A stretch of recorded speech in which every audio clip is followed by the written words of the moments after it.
Amy, let me tell you about a magical place that is so exactly designed to be enclosed space, year-round fun for the whole family that I bet you already know what I'm going to say before I even say the name. Let's say it together on 3. 1, 2, 3. Great Wolf Lodge. You got it, Amy. My kids loved Great Wolf Lodge when we went. You probably already know that it has a huge indoor water park with a wave pool, lazy river, a bunch of massive water slides. But then your pack can hit the other attractions because wait, there's more. Great Wolf Lodge has adventure-packed attractions like Magi Quest, a live-action game kids can play throughout the lodge, plus the Northern Lights Arcade. Spent some quality time there, so your kid who loves the lazy river and your kid who loves fantasy games will both have a great time. Great Wolf Lodge also offers great dining options and complimentary daily events like nightly dance parties, all under one roof. Unpack the car once and you're settled in to have fun. And with 22 lodges across the country, you're always a short drive away from adventure.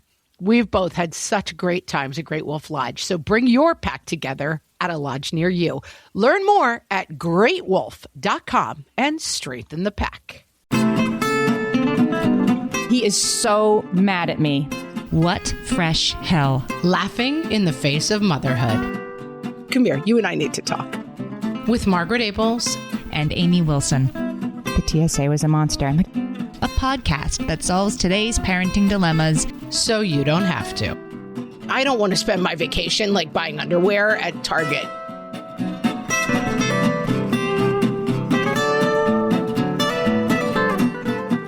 Hello, everyone. Welcome to What Fresh Hell, Laughing in the Face of Motherhood. This is Amy. This is Margaret. And today we are talking about what kind of monster, vacation edition, Amy. Vacation edition, who is the monster? Correct. This is like the third sequel where it's like Jaws 3, Death in the Water, the Rising of the Mega Shark. You know, it's got to have like the 4-part by the end. Oh wait, I'm the Mega Shark. Halloween 4, It Comes at Night, The Rise of Jason's sibling, Sabrina. Yeah. Who is me? Right. Exactly. Or maybe your spouse, or maybe your kid, or maybe the TSA agent. I'm going to give you a spoiler alert. It's usually your spouse. I'm going to give you that spoiler alert early on. But before that, Amy, we would be monsters if we forgot mailbag. I have a good mailbag this week. It's from Mailbag. Oh, I shouldn't sing the mailbag song because we have a mailbag song. Mailbag. So this week's mailbag is from Marin, who wrote in on Instagram to say, I love your podcast so much. I'm so grateful for the entertainment and wisdom and laughs you two provide. I'm listening to your Burning Questions episode, and I have to tell you, there's a TV show that both of you will enjoy immensely. The cute Irish guy from Bridesmaids, which we couldn't remember his name. That's what we called him. Marin says he's in a series called Moon Boy on Hulu. He plays the imaginary friend of a cute Irish boy. He's also on a short film. It's on Apple TV with the book author and illustrator Oliver Jeffers, who will also become a celebrity crush for you. Follow Oliver Jeffers on Instagram. Prepare to fall in love. You're welcome, says Marin. I'm going to say to Marin, first of all, I like your name. We've had a lot of good names on the mailbag. I wish I could have children all over again, so I could name one of them Marin. It's such a good name. Why did your mother name you Marin? Well, she had a podcast, and there's this thing called Mailbag with 2 different sound tags for it. And anyway. Now I'm just aiming for the grandchildren names, which I believe you don't get a big say in, but I will be the grandma who's like, what about the name Marin? That's pretty. I heard it on my podcast years ago. I've always thought Marin was a special name. Okay, but what were you going to say about the cute guy in Bridesmaids? I want to say thank you and how dare you to Marin, because thank you for the recommendation. And how dare you? That's Chris O'Dowd, the cute Irish. Like, what kind of Irish woman would not know Chris O'Dowd? I think we didn't know him when we talked about it in Burning Questions. But okay, so Chris O'Dowd is in Moon Boy on Hulu. Have you watched it? I can't bring up a TV show or a podcast that Margaret's like, oh yeah, I watch it. I actually have not watched this. Okay. Have not watched this. You scooped us, Marin. Yeah, no, I have not watched this, and I love anything with cute Irish boys. That's my, cute Irish boys are my, what do you call it? I mean, my happy place, my Achilles heel. I don't know what they are, but I like them a lot. So this is like a hot tip before you go on your next vacation. Load Moon Boy onto your phone in your Hulu app. And I will also say that it's almost certainly likely that I could not remember his name when we recorded the episode. But today I'm like, who wouldn't know his name? There was like who wouldn't know that? You wouldn't know that because you're the monster. Right. Apparently I am the monster because I'm sure I didn't remember his name when we were talking about it. And now I'm like, that is basically remembering my own name. And that is how your brain works in middle age. I'm like, Chris O'Dowd. I mean, I have a tattoo of his name on my forearm. And a month later, I'm like, who are you talking about? I have no idea who that person is. Mm-hmm. So I have to take back my condemnation of Marin. Marin, whose my grandchildren will have your name, so we can't fight. Chris O'Dowd is just sort of this idealized spouse. Like, he's just so cute and adorable. Like, he would never do most of the things that the spouses and partners have done, per our listeners on our Facebook page who wrote in to respond to this vacation edition prompt. You know what Chris O'Dowd would never do, Amy? What? What would he never do? He would never leave packing until the last minute, like so many husbands. Never gonna leave the packing till the last minute. Wow, a Rickroll on the podcast. We haven't had that. That's a new low. I somehow deleted this person's name, and I apologize when I was making my notes. We avoid vacations at all costs. 3 littles. And we'll go when they're older, maybe. But we are military and occasionally travel to visit family and have to move every few years. And every time I'm shocked at the monster that is the last minute packer. It isn't me. I like my lists, and we have additional checklists and laundry plans. But I married a guy that packs his things the night before, not even the day before. Like, the sun goes down the night before, and he's like, I know you wanted to go to bed as early as possible, but let me leave all the lights on so I can ask you where specific items that I haven't used since our last trip are. Yeah. I love him. She says they've been together 14 years. It's not a deal breaker, but thankfully we don't travel much. I feel this so desperately. It's a more generalized thing of, like, when your spouse thinks you need, like, why do we need to start packing 2 days before we leave? It's like, because I'm packing for this one, this one, this one, this one, and you're packing for yourself, and you're going to start 11 p.m. the night before. I mean, as usual, when we have these conversations, Amy, I am the monster. I am the disorganized member of my family. My husband does all the packing. Otherwise, he packs the kids. Well, my kids pack themselves now, and we have to QC. We have to do a quality check, right? It's not like, yes. We recently went to Europe for our first time ever. And I mean, we didn't let them pack their own bags, but we did. Each one of them has a suitcase. We have a Darth Vader suitcase, a Jurassic Park suitcase, and a Hogwarts suitcase, Amy. See if you can guess which one is Margaret's. Mine is not in there. I'm sorry. Those are just the children's. Mine is just, the theme is... Yours is a Chris O'Dowd suitcase. Yeah, it's got his face in huge pictures, even though I can't remember his name sometimes. We let them pack themselves now, but even when they were little, I laundry, he packs, because I'm very disorganized. I mean, I recently went to the Jersey Shore for an overnight with some family, and I packed all the kids. My husband was out of town, and I was like, I've got this. And I packed everybody, and I loaded up the car, and I got to the Jersey Shore, and I didn't have my own suitcase. Mm-hmm.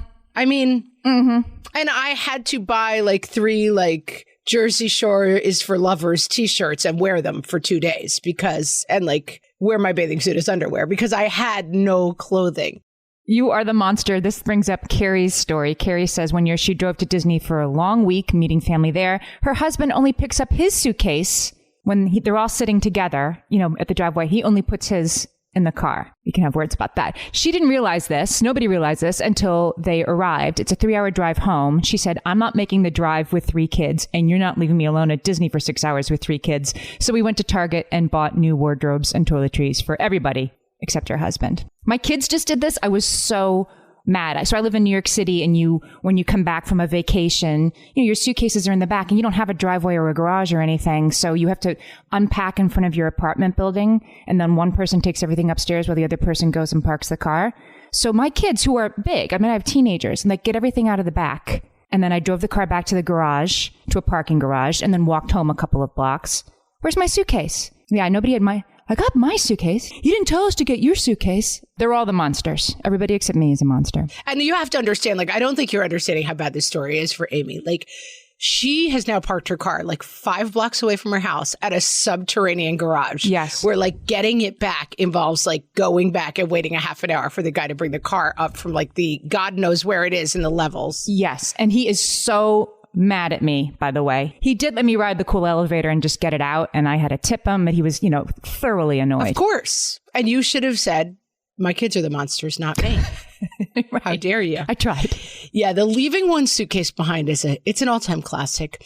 Nicole says that her husband thinks that packing is easy because he only does it for himself. Mm-hmm, it is. The fact that I pack every time for 2 girls, me, the dog, all the food prep and living stuff, parens, camper. Thoughts and prayers to you, Nicole. Oh, camper situation. Okay. Well, my husband tells me packing is going to be so fast since he literally packs like shorts and a shirt, bikes and beer, and that's it. This is what hurts. I'm the husband. Again, I am the husband. My final words are always like, did we pack the beer? And that's it. That's all I care about. But do you then play the card? Like, it's one thing to pack for yourself. It's another thing to then play the like, what are you so jazzed about? Packing's easy. Like to then, I'm relaxed. Jazzed. First of all, I would never, how dare you? I would never use the word jazzed ever. Like, why are you so crazy all the time about packing? It's so easy. Like to then also play that as like the superior life approach. You would never do that. No. I would never do that because I'm not insane. My husband famously, who's coming out smelling like a rose in this episode, I have thrown him under the bus before on the podcast. Famously, I heard him on the phone after I had a very emergency and fast labor and delivery, like 45 minutes with my first kid, almost born in the parking lot. I heard him on the phone saying, oh yeah, it was really fast and easy. And I was like, come here. You and I need to talk. We're not using that phrase again, you know? And no, I would never say like packing is fast and easy. I always say to my husband, like, you're incredible. Thank you so much. You're so organized. I love. My husband's an engineer and I'm an artist. I feel like packing is his purview. Let's talk about the very classic husband crime of really needing to do a completely unnecessary chore right before you leave. You're like 10 minutes late for the airport. Adriana says, few hours before departing on a cross-country flight, I was hours into packing for the kids, packing for me, packing gifts for the family. She downloaded movies onto tablets. She walked the dog. Totally, right? Her husband was not packed yet, but he was very busy downloading an app that recognizes and identifies bird calls so he could identify a sound of a bird he had just heard in our yard. He is not a bird watcher, Adriana says. He just chose this moment to care about birds. I mean, that is a great one. I don't know. What do we need? Like a library, like a permanent record of this is such a good one. This is a classic one.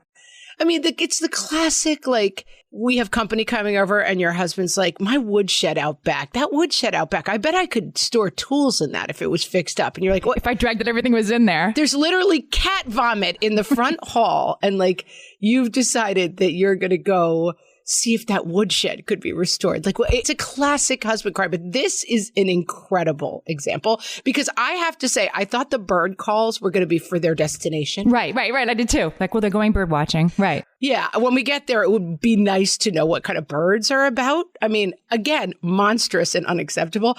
But the fact that it was a bird he just heard in the backyard and he was just suddenly curious about the bird call is chef's kiss. Exactly. Adriana's husband, I feel we have to give him some sort of husband crime award. I mean, this is a whole new level. This is something that my husband does on a much smaller scale. Like, we need to leave for the airport. Again, apartment building. So like the elevator, we rung for the elevator and it's here and we're all on it, holding the door open for the last person. And he will 100% of the time, let me just go grab a sweatshirt for the plane. Let me just fill up a water bottle. He just has to go get one more thing. And I usually try to he's going to want a water bottle. I'll be like, I have your water bottle. I think I've got him this time. Right. And then he'll be like, let me grab a checkbook, whatever. It'll be something that one more thing. And I'm not sure what that's scratching, but if any of you have it figured out, let me know. Something. It's feeding him on some level. My husband is alternate plan Abels, as I call him. So he's Abels, Margaret Abels. He's David Abels. And his What Kind of Monster Vacation edition is I'm like, okay, I think I have it figured out. If we get up in the morning, then we bring all the chairs into the back of the car. Then I know you have to work, so you could drive us to the beach and then we'll get out. You have the beach passes, keep one behind. Like, I've spent some time being like, here's a plan to get us all to the beach. Our friends who are meeting us, they can meet us there. But if anyone needs to come back, then you can open the door. And 1,000% of the time, my husband, alternate plan Abels, will reply or right, and then present just an equally valid but different plan. Not a better plan, Just a different plan. And again, I always say, like, right. What is that scratching for you? The need to always be like, I mean, it's pretty complicated. Your alternate plan, Amy. I think I'm the monster in that. I might be alternate plan, Amy. Yeah, I think so. We could do it your way, but what if we did it my way, which I'm just going to vamp right now. I'm just going to, free form off the top of my head, associate what my plan would be. Like, okay. Is it because you identify a flaw in the plan or just because you want to be heard on the subject? I think, yeah, it's just like control is a yummy thing. I want to say, though, I want to give a big, like, what kind of monster to beaches? Why are the beach parking lots not sufficient for the cars that need to park there? Why are there passes? Why do you have to, we used to live near the beach, but not near enough that we didn't have to wait in line sometimes for 45 minutes for somebody to leave so we could take their parking spot. And just who wants to go to the beach that much? It's torture. It's torture. We have a rule. My dad lives down in Florida and we visit him. You get to the beach by 9:30 or not at all. Like the closest we have ever come to full interfamily warfare, like rending, like Game of Thrones, like rending of the dynasty was 3 cars trying to park at the beach one time. I mean, it was... By the time we got to the sand... Was it 9:30? Was it 9:25 or was it 9:42? No, it was like 1:42. We went late in the... We were like, oh, let's go have lunch first and then go to the beach. Huge mistake. And then the whole thing is a protected gopher tortoise sanctuary. So then on top of it, you have kids screaming because there's a million signs that are like, don't run over gopher tortoises or you will ruin the earth and eradicate the species. You alone are the monster. Right. You are the gopher tortoise murdering monster. And so then the entire time you're trying to find a spot, your kids are screaming be careful for gopher tortoises. I mean, let me tell you, never again. It was dark times. I think one car ended up abandoning. I mean, it was bad. Amy, we're going to break. So many monsters when we come back. Hellions, it's time for some spring cleaning, and I don't just mean the coat closets. Doing your financial spring cleaning can actually be super easy when you let Monarch do your financial spring cleaning for you. One dashboard that gets your entire financial life organized. No more clutter, no more mess, no more logins scattered everywhere, just accounts, investments, property, and more, all in one place. Get your first year of Monarch for half off, just $50 with promo code FRESH. Monarch allows you to look not only at what you've already spent, but also to plan for the future. With Monarch, you can set savings goals, plan for big purchases, and notice spending trends before they become a problem. I can generate cash flow reports that show me what we spent this quarter, this month, what we're probably going to spend next month, and feel prepared, organized, and knowing how to plan for the future. No more surprises and a lot more clarity. Try Monarch. Use code FRESH at monarch.com to get your first year half off at just $50. That's 50% off your first year at monarch.com with code FRESH. All my kids learned to swim when they were little. It was super important to me that they be confident and safe in the water. There was only one problem with that: taking them to swim lessons. I mean, the pools were freezing. There were always cranky adults doing laps right there. And it was definitely not, for any of us, what you would call fun. Amy, heard. But now there's Goldfish Swim School. Goldfish takes a really thoughtful approach to swim lessons, combining research-based teaching with a warm, kid-friendly environment that actually helps kids thrive in the water. Every detail at Goldfish is thoughtfully designed to create a golden experience, from shiver-free, warm indoor pools to comfy waiting areas for parents to professionally trained lifeguards on deck. Goldfish uses an approach called the science of swim play, which combines guided play with proven teaching techniques to help kids learn to swim, build water safety skills, and gain confidence, all at their own pace. Lessons are designed to meet kids exactly where they're at. If you've been thinking about swim lessons or just wondering where to start, this is a great opportunity. Right now, Goldfish Swim School is offering a waived membership plus your child's first lesson free at participating locations. Just visit goldfishswimschool.com/free to find a location near you and enroll using promo code FREE. That's goldfishswimschool.com/free, promo code FREE. Amy, Sarah says, mother-in-law sharing a camper with us and interfering with discipline. What kind of monster? Who is the monster? I feel the person who thought it was a good idea to go camping with their mother-in-law might have been the monster. And I'm assuming that was the spouse.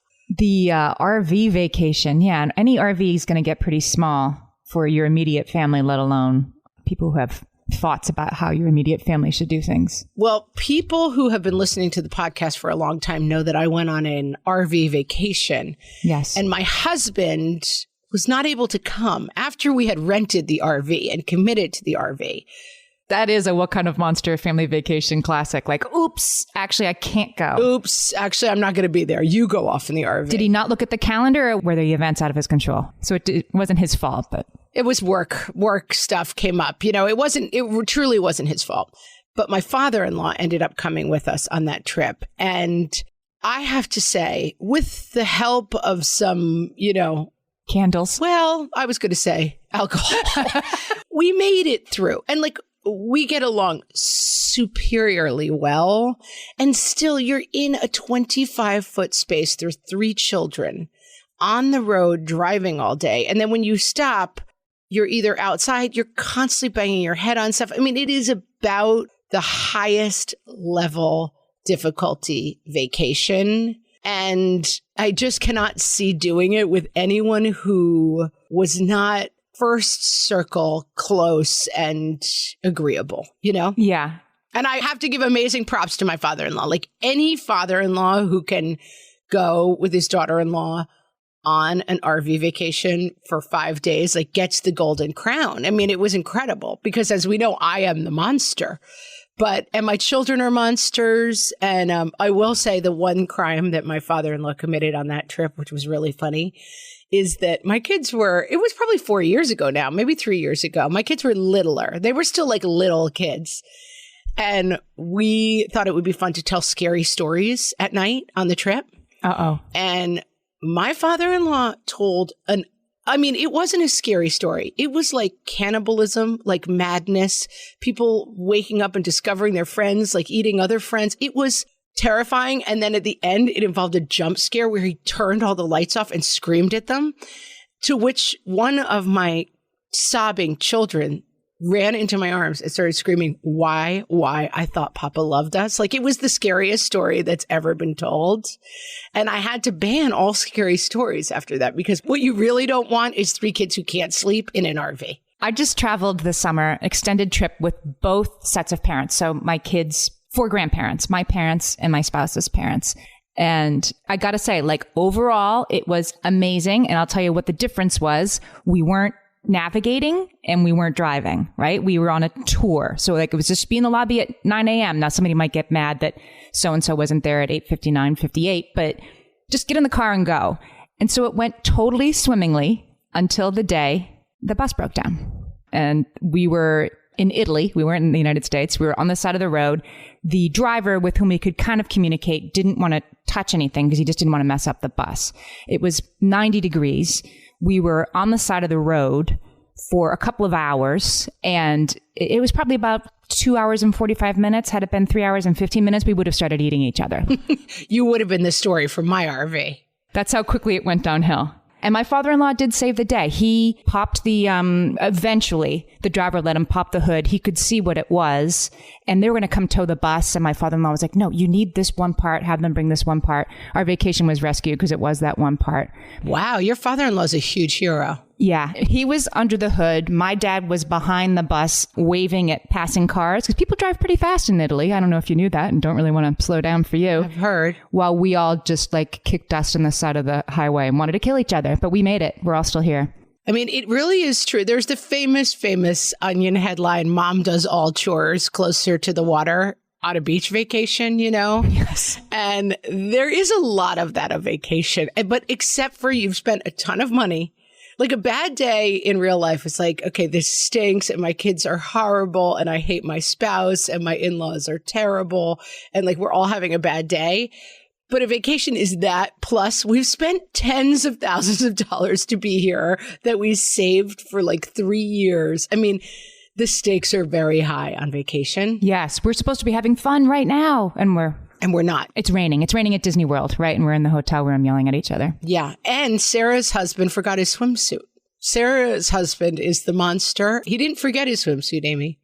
He forgets his swimsuit. This has now happened 6 times in 8 years. He's going in his shorts. I mean, he's going in his underwear like Borat. I don't care. Right. Yeah. Or his drawers. Like, it's fine. Yeah. No. That's what he has to do. I also feel like this is a little bit of two types of people in the world. My sister-in-law is super, super insanely just organized. She just is super organized and will come and it's like everybody has everything because she's double, triple check. I don't know what she does. She's magical. We always go and we're like, we'll go to Target. Like we always, as you know from traveling with me, Amy has shared many a hotel room. And the first stop for me is always got to stop at CVS because I forgot toothbrush, makeup remover. I forgot one thing. It's not the same thing. You keep it interesting. And I get that it's a little privilegey to be like, I just buy it, but I'm not talking about $400,000. I mean, I'm talking a lot of money, but I just take the pressure off myself by being like, I'll forget something and it'll be $5 to get a toothbrush and I can budget that into the trip. It's fine. Sometimes your spouse can forget the important things. Amy, not me, different Amy, says, my family went on a cruise earlier this year. I did all the packing, and I included a thermometer, Motrin, eardrops, handy things for when kids get sick. Great idea, Amy, particularly when you're going to be on a cruise, right? Who knows what they do or don't have at the drugstore. Anyway, my husband thought this was crazy because nobody gets sick at home. 4 days into the cruise, my son has an ear infection, and I was able to pull out the stuff, and we had a wonderful trip. But my husband forgot to bring socks. After telling me he didn't need the list I made for him to make sure he didn't forget anything. So I feel like this is like a monster miss. Like I thought he was going to tell her to like take the bag with the eardrops back out because of TSA or something. She had the stuff and it worked, but he didn't have socks. Right. This is more of the crime. And again, like this is a very I feel like forgetting stuff is not a solvable crime because I am this person. Like I packed for 4 hours for the Jersey Shore and I left my suitcase in the house. This can't be fixed, as we say. Well, I do count suitcases. I have a tip for you. Yeah, count suitcases, and then don't let anybody else get them out of the back, I guess. My husband's just my crutch because he's usually my body man, my Jeeves. He counts suitcases. So I think that me trying to become a person who always has everything they need on a trip is maybe not realistic. But as you said, I never say, why are you so uptight about packing? I understand, like, thank God you're uptight because we get there. And when our kid who gets migraines gets a migraine, I say, do you have to leave? And he's like, of course I do. Here they are. Like, he knows what needs to come. And yeah, I mean, goofing on the organized person is something I would take right off my list. Speaking of being sick, Amy, Rena says, my husband and I flew to Arizona for a 2-week vacation with our 4-month-old and 3-year-old. During that vacation, both of the kids got horribly sick and the baby went to urgent care in the ER. My husband ended up with appendicitis and had to get his appendix removed 3 days into the trip.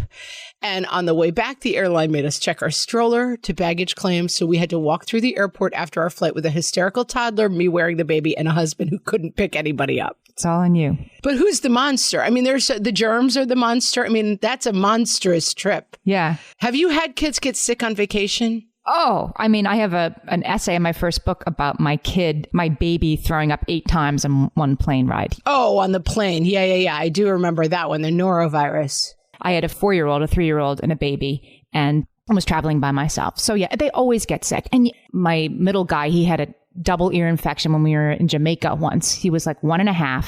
And I spent 2 days being like, what is with him? Like, why is he so cranky? Why is he taking a nap at 10:15 in the morning? Like thinking, he's the monster, right? He's being this cranky toddler until he was burning hot to the touch. He had a double ear infection. And what do? Do you just have to find a hospital there and... Thank goodness. Yeah. And that stuff gets tricky outside of the country, right? But there was a doctor who came to see him and, and was able to get him the medicine he needed. And yeah, it would have been dicey. So I definitely travel with the stuff you might need, Benadryl, whatever, stuff that might be a little dicey to get at certain places. Have it with you. I'll pack you one. I'll pack 2. This is my list when we travel. It's what can't we live without? Like what is not available at Target? So like prescription medications that we all take, like that we triple check that. So we do the top line things so that I'm always team like, we can get it there. Although when we went to Europe, I was like, I guess I don't want to spend my vacation like buying underwear at Target, whatever Target equivalent is. No, and weird things are hard to find. Like Benadryl is a perfect example. Like you can get all kinds of things in Europe at pharmacies, but not Benadryl. Like that's a controlled substance there for some reason. Oh, and that's what happens. And like, yeah, sometimes you can get like all sorts of crazy stuff and you can't get the thing you need. And yeah. We were in France and England, and one of the things that really makes me laugh in France is that the whole country is just so different in their relationship to food. We were out. We had another friend who we had run into. We were all together. So 5 kids, 5 adults.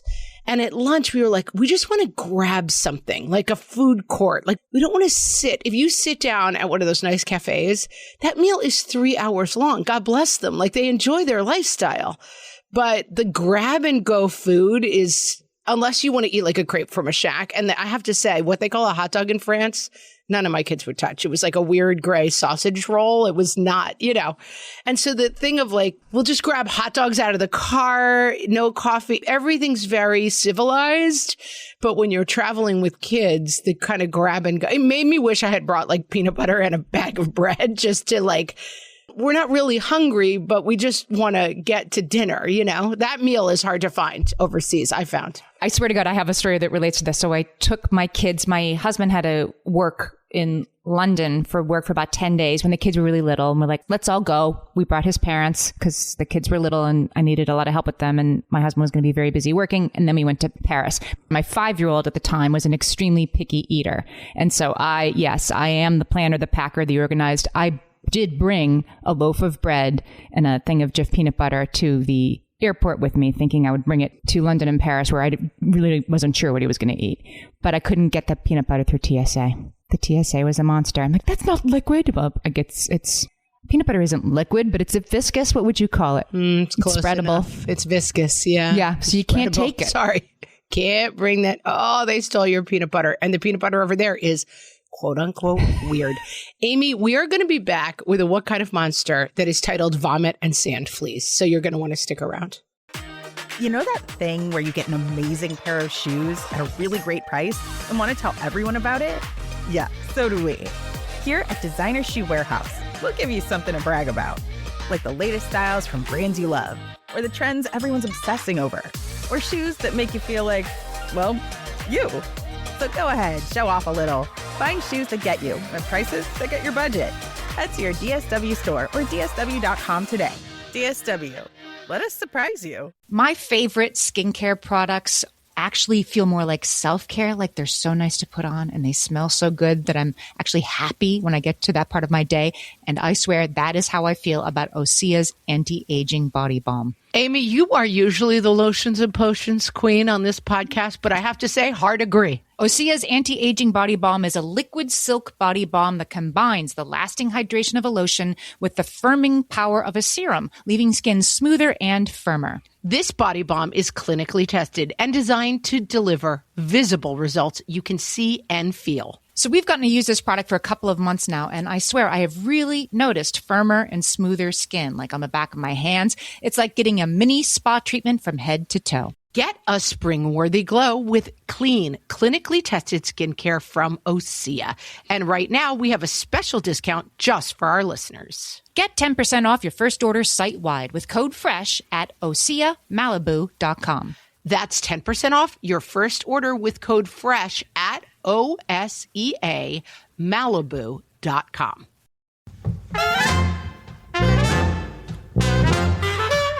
And now, classic husband fights. From the What Fresh Hell podcast. The just because you can repeat exactly what I said doesn't mean you were listening fight. What? You were talking about your friend Jane, or I don't know, Jen, the one who is annoying to you in some way. You were talking about her.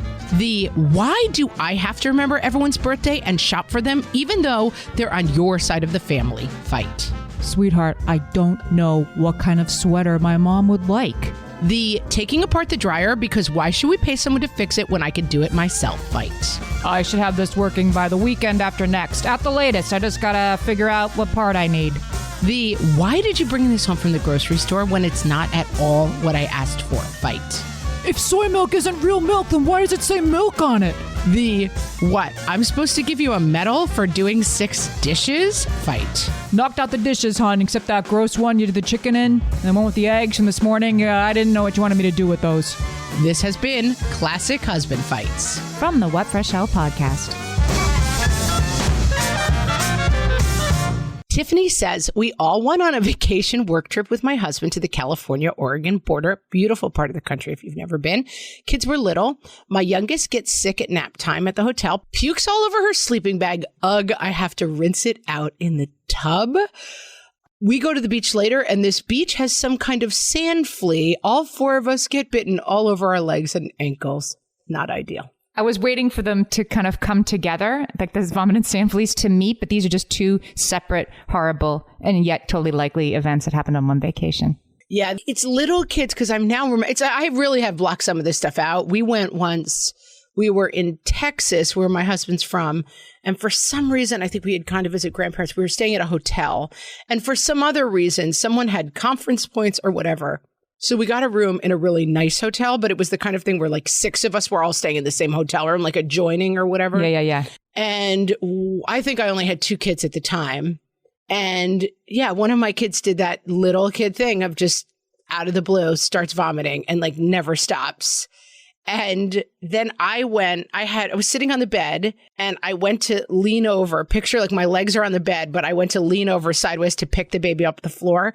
And in doing so, like threw my back out to the point where I was frozen. Have you ever seen like that happen on TV? Like people are like, I can't move. Like I could not move. I have seen it happen on TV, and I thought that was the kind of thing that only happened on TV. No, it was truly like I could not. I was frozen. So my back is bad. We've got the fire hose puking toddler. And this beautiful hotel room in some fancy hotel. Instead, we just were like spraying it with baby vomit and being like, I'm so sorry. We're horrible people. We are the monsters. I think you have to assume that one of your kids is going to vomit when you go on a vacation. It just go together. Yeah, travel with, now I will say, like, view from the future, traveling with a 13-year-old, a 12-year-old, and a 10-year-old is pleasant adjacent, I would say. Like, it's kind of a lot of work because, you know, they're not responsible and you have to kind of be like, okay, where's your bag? Okay, where's your this, whatever. But it is not torture. And I mean, we were away at a beach house and my son all of a sudden was like, my eye's bothering me. And he took his glasses off and his eye was like swollen shut. Like there's always that thing of like, what fresh hell is this? Yes, this is what I mean. The vacation, it's going to happen on vacation. It couldn't have happened at home 2 days earlier. And luckily I thought it was like, it's a sty or it's some sort of alert. We got to go to the urgent care. But it turned out that no one had told me that his brother had hit him with a shoe in the eye. So it was just a black eye. It was fine. But that, you know, you're in the middle of having fun. And then one of the kids is like, oh, by the way, does this bump look weird to you? And you're like, oh my God, we're going to spend the next 3 days like in an Italian hospital, like trying to figure this out. Not great, but it does I'm going to say it gets a lot easier.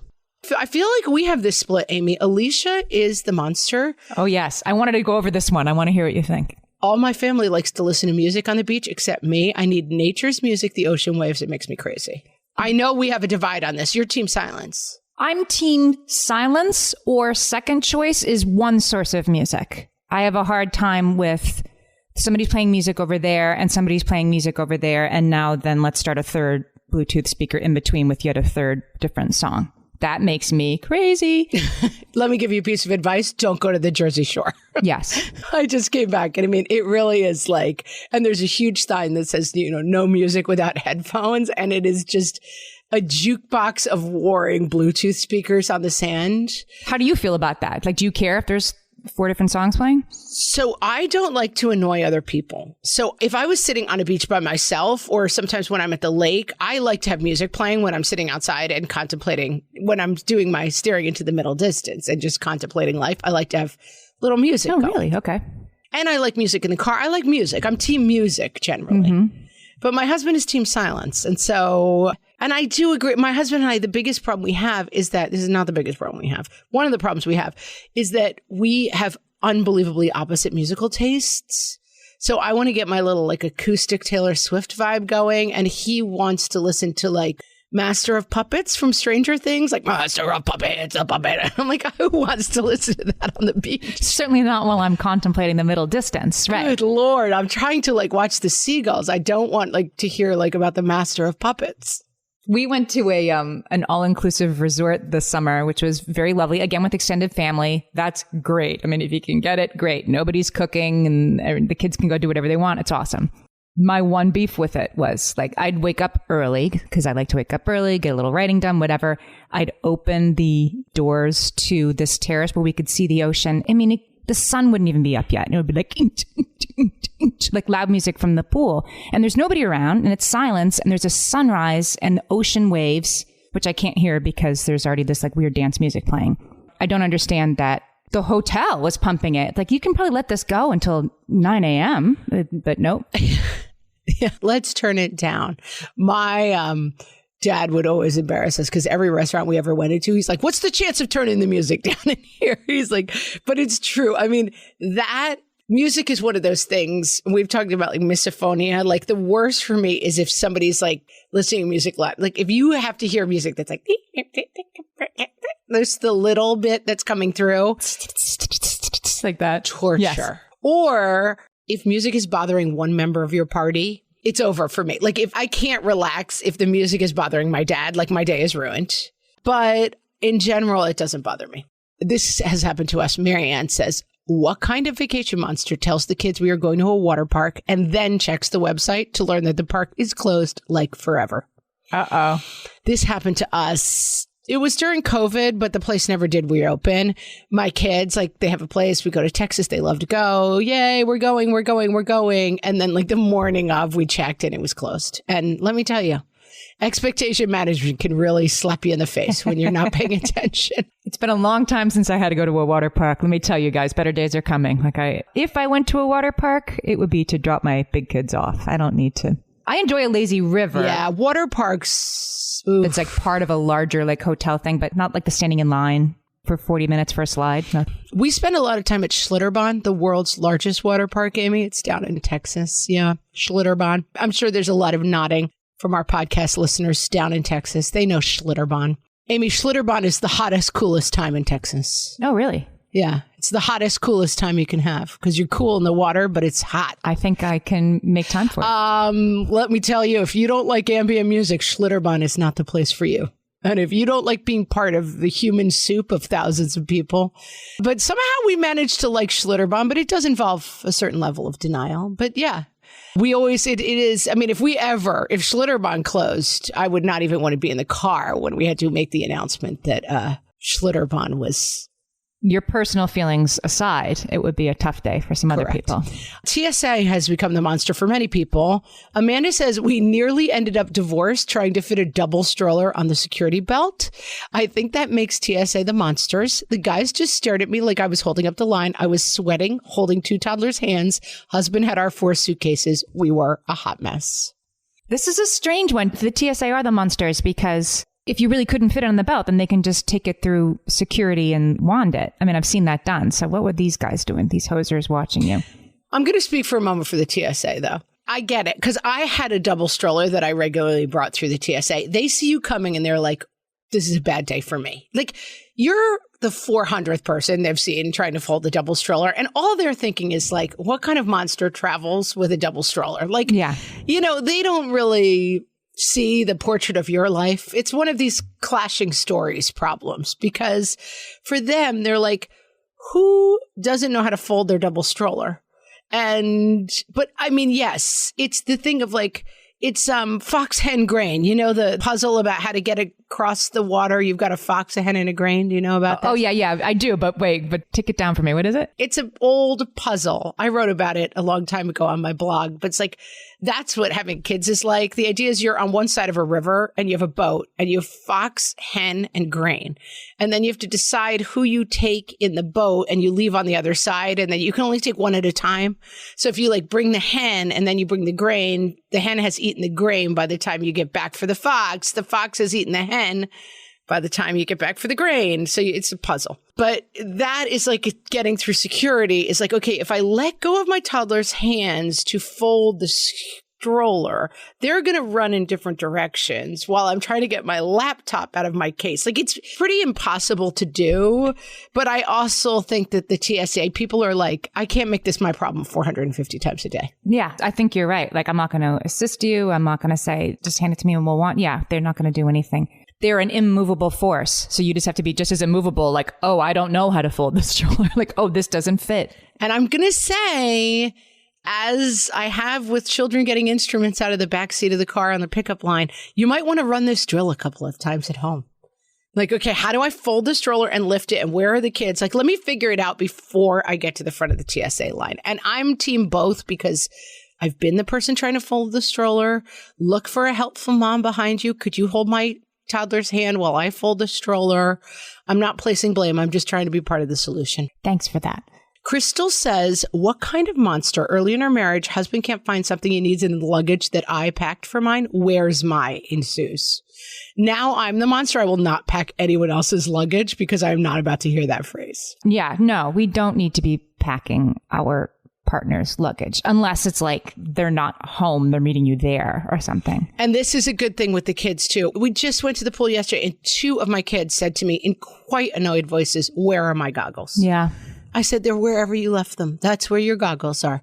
And I get it. Like, they've gotten used to me being the holder of the goggles bag since they were 5. But I'm like, you're teenagers, where your goggles are or where they are. Yeah. And like, where's my is a phrase that's coming out of our lives. It's thankless because you try to think of everything and then you didn't know they needed the charger for the Switch, not that charger, the other charger. You know, you couldn't have looked into that crystal ball, but it's still going to be your fault. Let's finish up with Vicky, who says, I am the monster, July heat in Rome, jet lag, planned too much for the first day with our 5 and 8-year-olds. Yes. My daughter lost her mind because I wouldn't let her use her new digital camera over a deep well. She and I got in a huge fight overlooking the Circus Maximus that culminated in me throwing her brand new special pink hat to her in anger. It went like a frisbee and skittered through the dirt. Her broken-hearted wail snapped me out of it. She is 17 and still tells this horror story all the time. First of all, Team Vicky, we know Vicky in real life, and she's a lovely person. She would never purposely misthrow a hat at the Circus Maximus. I know that about her. That's what I'm stuck with when she says her broken-hearted will snap me out of it. I'm sort of like, good for you, Vicky, because... No, I think I might have been like, you can live at the Circus Maximus from now on and see people who had real problems. The Circus Maximus people getting eaten by lions, kid. Right. You think they had pink hats? They had nothing. But I do think a lot of the monstrousness that happens on vacation, it's the mix of stories, right? My story is we're here to have an amazing time and see the history of Rome. And my 8-year-old story is I'm exhausted and the food is weird and I don't like it here and I'm hot. It's really hot. Yeah. And my husband's story is vacation is a time for relaxation. And my wife is constantly yelling at me about lists and to-dos and plans and her 8 spreadsheets. And I am just trying to have fun. And why is she so mad that I don't have any socks or a swimsuit at the beach? What's the mom story in that equation? The mom story is I do everything and everybody's mad at me. I do everything. Everyone's mad at me. All I'm trying to do is make sure we get to this place with the things we need so we don't spend our entire beach vacation driving off of the island that has one causeway to find a Target so that this one can get his socks and this one can get his swimsuit. And nobody realizes that I spent, months planning this thing. And I've done a lot of vacation planning this summer. And I have spent a good deal of time when my kids were rolling their eyes or saying, where's the thing you forgot or blah, blah, blah, trying to modify my reaction, not based on the fact of you don't see the invisible work that went into us just being here. Mm-hmm. And like the fact that you want to be bored, even though I have through enormous expense and money that I scrimped and saved, either taken you to this magical European place, brought you to this beach just so that you would enjoy yourself, taking you to visit your grandparents on a plane that was, expensive and difficult to get on. And my story is always like, I don't want to hear a thing. And I think that that's where Vicky's coming from in her story, right? Like, I have created the magic and now you will appreciate it. Yeah. And that sometimes the other person's part of the story is like, I'm just having a bad day. And it's not about that I don't appreciate all the work you've done. Yeah. And trying to convince each other of the rightness of your story in the July heat at the Circus Maximus. It's not going to happen, speaking from experience. Right. On the side of the bus, right? Yeah. It's like things go wrong and that's part of it too. But let's be honest, Amy, we're great and other people are the monsters. I think that's where we can leave this story. I'll tell you what you can always do is come here and tell us how annoying other people in your lives are. And we are here to listen. Please do. I gotta give, we don't usually award prizes, but Adriana's husband With the bird call? checking the bird calls, that is maybe the greatest thing I've ever heard in the history of this podcast. Like, that is a husband crime. I mean, slow clap to you, Adriana's husband. You really made my day with that one. It's special in a way that it will stay with me. She's the grand marshal of the next What Fresh Hell parade. The fact that the birds were not at the destination, but rather just a curious thing that was happening in your own backyard, slow clap forever. Amazing. Friends, we solved it. We know who the monster is. It's not us. It's them. So guess what? We have a newsletter. Finally, we've been talking about it, and we finally have one now where we're taking all the best episodes of the last month. Sometimes we're talking about other things we're watching, reading, or doing, and places you can find us next. To join the fun on our newsletter, all you have to do is go to whatfreshhellpodcast.com. There's a little pop-up that comes up. Sign up. We won't spam you. We're going to send you stuff like once a month, and it's just like super fun, good listening stuff for us, Toddler Purgatory, and some of our other favorite podcasts. Yep. Make sure to sign up. And with that, we will talk to you next week. Thank you, Hellions and non-monsters out there. Farewell, Hellions all.